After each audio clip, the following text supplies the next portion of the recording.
Picture this, a huge devastating typhoon slams into your area. Everything is in ruins. Homes were destroyed, no signal, no electricity, and people are desperately trying to survive.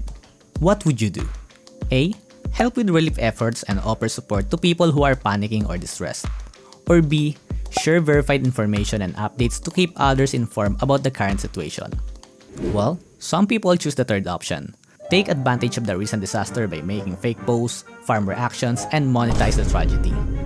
Earlier this month, 2 typhoons left huge parts of the Philippines completely devastated, especially the southern regions. The province of Cebu was among the most affected by the first one, Typhoon Tino. The people of Cebu is being born. The fate of that province will change. Why? Because it is depend upon the person now who lives in the capital. And after the Typhoon Tino hit, what followed was a wave of posts created to exploit the disaster. Posts that stirs emotion and rack up engagement at a time when people were most vulnerable. And with the rise of AI, this type of exploitation has become easier to produce and faster to spread.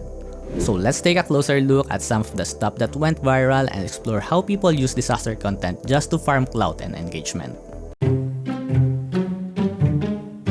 So I came across a post from Facebook featuring photos of a young boy hugging his dog while stranded in the roof of their house, which was almost entirely submerged by floodwaters. The caption highlighted the child's bravery and affection for his dog, describing it as unwavering courage. It was framed like a moment of heroism during a storm. But something felt off. The attached photos showed 2 angles, a close-up and even a distant view.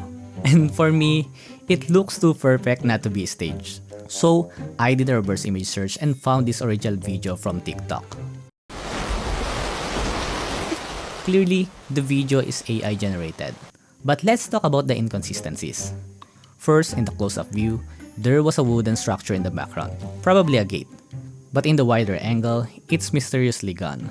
The child's hands has also 4 fingers, and that's a classic AI rendering flaw. Also, notice the difference between the water level between these 2 shots. And finally, this video likely simulates a drone shot, and honestly, who in the right mind would fly a drone in the middle of a typhoon, right? And it's not even from the Philippines. It was posted by a Vietnamese content creator on November 3, one day before Typhoon Tino made a landfall. And yet, the OP still took a screenshot and spun a completely made-up story just for engagement. So, for what you ask? Well, to gain more subscribers on her Facebook page. And while some people were quick to call it out, others took the post at face value. But this viral post came from a random obscure page. Surely, someone with a reputation for posting facts wouldn't mislead people. Right? If you've seen this post, well, I hate to be the one to say it, but this is full of misinformation.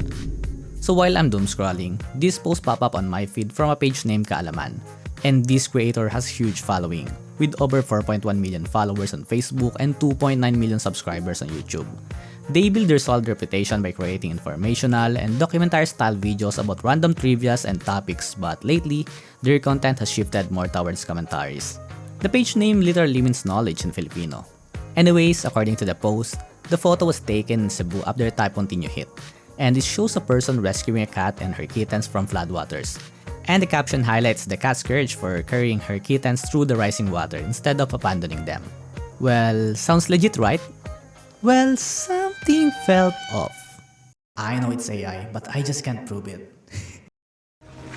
Lại đây ngoan nào, gần tới rồi. Được rồi, để chỉ độ. Giỏi lắm, giỏi lắm. Lên thuyền nhá. An toàn rồi. So let's break this down. First, they claim that the video was from Cebu, but the person in the clip is clearly not speaking Cebuano. Được rồi, để chỉ độ. Giỏi lắm, giỏi lắm. Then there are these weird visual glitches. This kitten looks like it's missing its body while the other kitten has way too many limbs. This video is deep in the uncanny valley, and let's be real, most if not all realistic AI videos look uncanny as well. So it's pretty clear that this post is just riding the wave of the typhoon to get clicks and shares. No pun intended. And the irony, this is coming from a page named Kaalaman. Knowledge. Like, come on. And the worst part, it was already made with AI. And you still double down with even more AI? After Typhoon Tino left the country, people braced for another storm. This time, heading towards Luzon. And it's not just an ordinary typhoon. Typhoon Uwan was classified as signal number 5, the highest warning level in the Philippines. And that's where fearmongering kicked in. AI-generated satellite views of the storm started spreading, along with fake clips claiming to show Uwan from a plane window. Wait, hold on. Why is the storm spinning sideways? The typhoon also caused severe flooding and storm surges in coastal towns. But luckily, the island of Luzon is protected by a natural defense, the Sierra Madre mountain range. Soon, news pages began posting videos showing the eye of the typhoon being disrupted by Sierra Madre. While still a powerful storm, it gradually weakened as it continued its landfall. So, how did people celebrate? Praying, right? Nope, they celebrated by creating AI-generated videos of Sierra Madre beating the typhoon. Hindi mo ko makakaya, Sierra Madre! Gagawin ko ang lahat para maprotektahan ang aking bansa.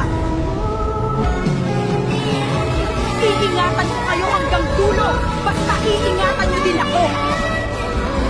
Forgot our neighbors Tungtung Sahur, we have Sierra Madre Baddie Pics?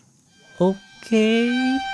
And by the way, why does she look like a bootleg Tefiti?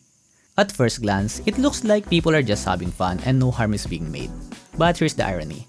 While these AI-generated videos celebrate the power of our nature, generating these videos consume massive energy, leaving behind an environmental footprint that contradicts the very message they're trying to send. Luckily, not all creators leaned on AI. Others rode the trend with pure creativity, with some creating their own skits and parodies. Ililigtas ko ang mga tao. Yes, go Sierra Madre.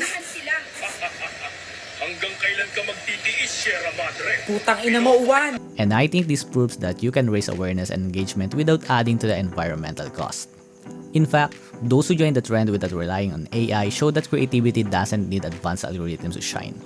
Their humor and simple editing reminded the audience that imagination itself is a renewable resource, one that can inspire just as much, if not more, than the hungry AI data centers.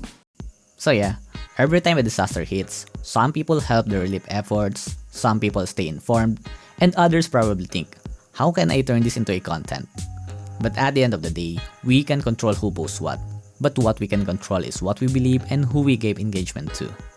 If we stop sharing these obvious engagement baits, maybe these disaster milkers will finally find a new hobby. And speaking of AI, fans of Saja Boys erupted after OpenAI's head of engineering posted a misleading tweet claiming that the hit song Soda Pop used AI. Check out this video to find out more.